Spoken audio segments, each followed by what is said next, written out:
Assalamualaikum warahmatullahi wabarakatuh. Di video kali ini adalah akan menjelaskan dari tutorial Laravel 9 tes API. Di sini akan dijelaskan penyelesaian API, backend developer, dan juga cara install Postman. Dan untuk itu langsung saja kita tonton simak video. Tutorial membuat API menggunakan Laravel. Oke, langsung aja ya. Apa sih backend developer itu? Nah, selama ini kan di video aku tutorialnya kita nggak ada ngebagi-bagiin developer atau programmer ya. Nggak ada front end, nggak ada back end. Kita selama ini bikin front end juga, back end juga, desain database juga, dan seterusnya. Pokoknya satu orang ngerjain semua. Nah, ternyata ada tuh yang namanya back end, ada tuh yang namanya front end, ada tuh yang namanya full stack. Tapi di sini kita bahas back end aja. Nah, jadi back end developer itu tugasnya itu developer yang tugasnya berkaitan dengan server nih.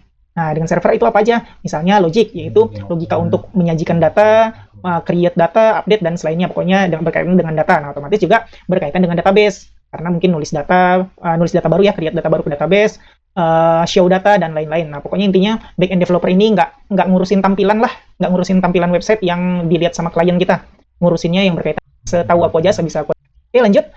Ini dia konsep ngoding yang aku tahu selama ini. Jadi konsep ngoding itu ada dua. Aku bagi menjadi dua kayak gini aja, ngoding dengan cara lama sama ngoding dengan cara baru. Nah, aku sebutnya modern lah ya. Jadi dulu awal-awal itu ngoding itu yang kayak yang aku bilang tadi, semuanya dikerjain satu orang, front end, back end, atau tampilan website, terus ngambil data dari database, nyajiin data, terus nambah data baru. Nah, itu semua dikerjain satu orang, dan biasanya satu project itu cuma ada satu folder pengerjaannya. Ya, kalian kalau inget-inget deh tutorial yang udah kita bahas yang bikin web toko buku itu ya, rental buku itu kan kita ngerjain semua tuh, tampilan kita juga, ngambil ke data dari database kita juga, nulis data baru ke database kita juga, pokoknya ngerjain dalam satu project kita kan. Nah, itu kita pakai cara lama. Itu aku sebutin cara lama ya, karena dikerjain satu orang, nggak dibagi-bagi divisinya. Terus ada lagi yang namanya cara baru nih, ini sebutan aku aja cara baru, aku nggak tahu istilahnya apa sih. Pokoknya ini aku ngebedain cara lama, cara baru gitu aja. Jadi yang cara baru ini, development itu dibagi dua jenis. Itu yang aku sebut tadi, ada front end, ada back end. Kalau front end ini fokusnya ke klien, kita bikin front end developer ini bikin tampilan website yang dibikinin klien, terus dia nerima klien ini mau munculin data apa. Misalnya klien mau munculin data mahasiswa atau data student.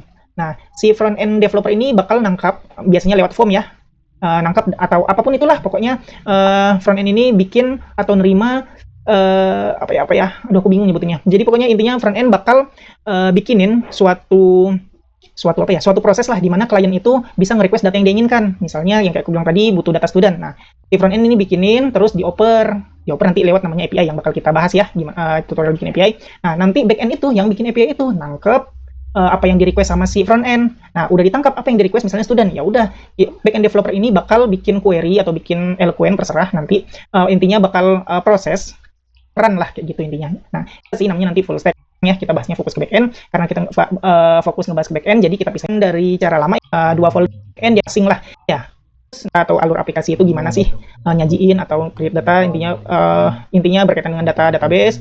Terus ini yang aku sebut tadi juga, nerima request dari front end, terus udah nerima request dari front end, diproses udah dapat datanya, dibalikin lagi berupa respons ya ke front end.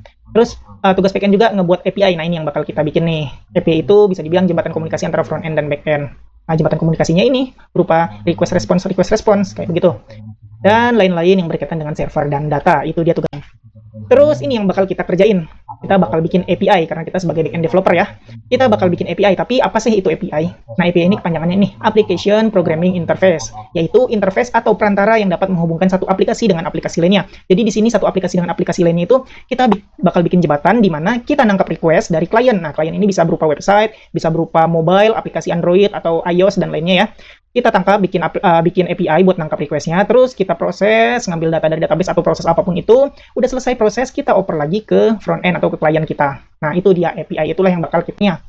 Jadi ada banyak ya API ya, di sini ada 4 biji, ada SOAP, ada RPC, ada WebSocket API, dan ada RESTful. Ini biasa disebut RESTful API.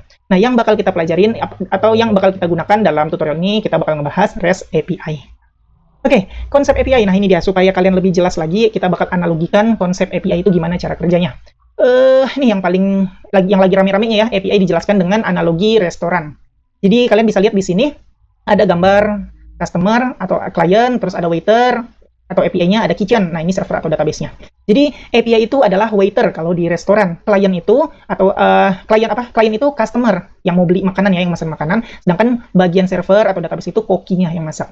Jadi analoginya itu website kita baru dibuka sama orang, yaitu customer masuk ke restoran. Nah, itu analoginya kayak gitu ya. Customer masuk restoran, terus dia pesan makanan lewat menu. Nah, sama klien buka website kita, terus dia nge-request mau nyari data apa.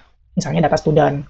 Nah, jadi balik lagi, customer udah ngeliat menu makanan, dia mau pesan bakso misalnya. Ya udah dia panggil API, dia panggil waiter, "Bang, pesan ini dong bakso." Nah, waiter ini yang berupa API, si API ini yang kita analogikan sebagai waiter, nangkep pesanannya customer. Oh, mau bakso, oke.